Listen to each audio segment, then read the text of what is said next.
Napoleon Bonaparte's greatest ever loss. Napoleon is considered to be one of the greatest world conquerors of all time. At the peak of his powers, he ruled over 70 million people and 720,000 square miles of land. He fought in countless battles and wars and would completely obliterate most of his enemies. But in 1909, Napoleon would meet his most unusual opponent yet. Standing in his way was a robot-like machine that had remained undefeated for years, defeating names like Benjamin Franklin and Paul I of Russia. Napoleon would be up against the Turk.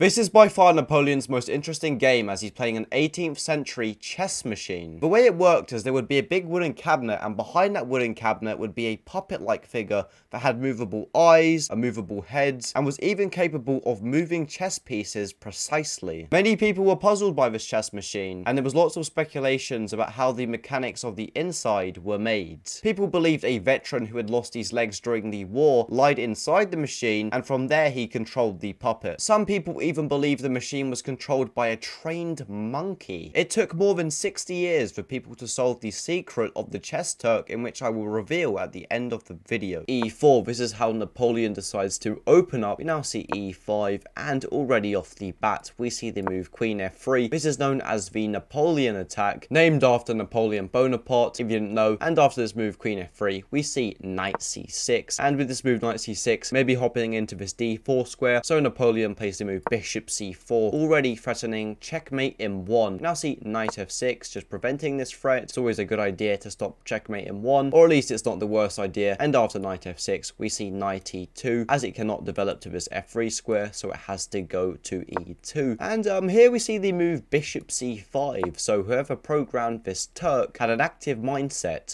because this move Bishop C5 is kind of giving off reminiscence of the Joko Piani. And now Napoleon, I don't know why he didn't play a move like Knight C3 here, or even a move like castles, because here he plays the move A3, and there's lots of things you can aim to replicate from Napoleon, but moves like A3 aren't. Anyway, now we see the move D6, and we see castles, as king safety is the #1 principle in chess. If you lose your king, you simply lose the game, and Napoleon probably had a firm grip of understanding on this concept, as he was the Emperor of Spain for a long time. And after this move castles, we now see Bishop G4, so I reckon this Turk has gone back in time and watched some of my videos, because I'm a big adherent on this channel to developing your pieces with tempo. As you see, this bishop has just simply developed. Black has improved their position, but now white has to spend time and play another move. So now white would ideally like to play a move like D3 or Knight C3, but the queen's under attack and black's just improved his position. So Queen D3 was tried anyway, blocking this D pawn. And now we see the move Knight H5, and already there's a nice weak square on F4, and the Turk is looking to exploit that. We now see Napoleon play the move H3, so asking this bishop a question: where are you going? The answer is takes,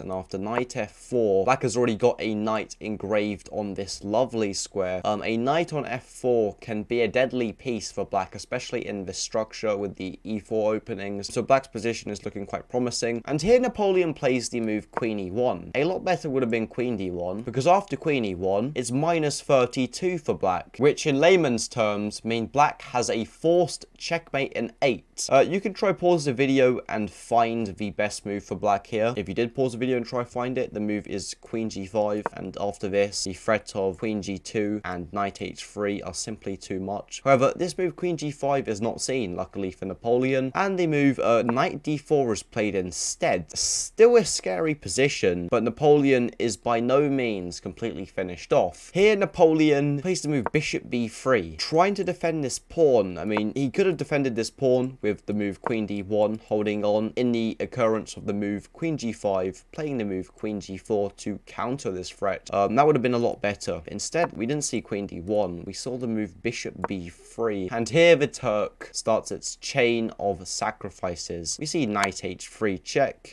You cannot take here because of Knight F3 check, winning this queen, attacking attacking this king. That is known as a fork, something you may see when your mum asks you to set the table. So you have to go king g2. Now we saw the move queen h4, g3, but unfortunately it's also a big blunder because of knight f3 check after king g2, taking with check. This is depressing, and takes. This queen's attacked queen g4, and after d3 we see bishop f2, rook h1, and after queen g3 and king f1, here the Turk goes a bishop d4, king e2, trying to escape it, but now queen g2 check. You see king d1, queen h1 check, king d2, queen g2 check, and this king cannot go to the c3 square as this bishop restricts its access, so it has to go to e1 after queen g2 check. After queen e1, now knight g1, nice move. Now knight c3, a bit late. After takes, queen e2 check, and after this Napoleon lost the game. It's also reported that Napoleon tried to cheat against this machine a couple times, and this machine apparently rage quitted and swiped all the pieces off the board, just completely had enough. Anyway, let me tell you the secret behind the Turk. So in the big wooden compartment was a man who could hide with a sliding door, which means doors could be open to the public, giving the illusion that no one was in there when in fact he was in there, but a door would just be shut and opened. Underneath the chessboard, all the pieces were connected to a strong magnet, and underneath that was another strong magnet. So from the magnets moving, he could tell which pieces were moving. These were attached to strings, and whichever move he wanted to play, he would play it himself on these strings, and somehow these strings would send a message to the Turk's arms, and the Turk would play that move. A very fine piece of mechanical engineering. So anyway, that is how the Turk worked. If you enjoyed this video and want to see more like these, like and subscribe, it's much appreciated. If you want to see any more of my videos, I've got some right here. Thank you for watching, have a nice day.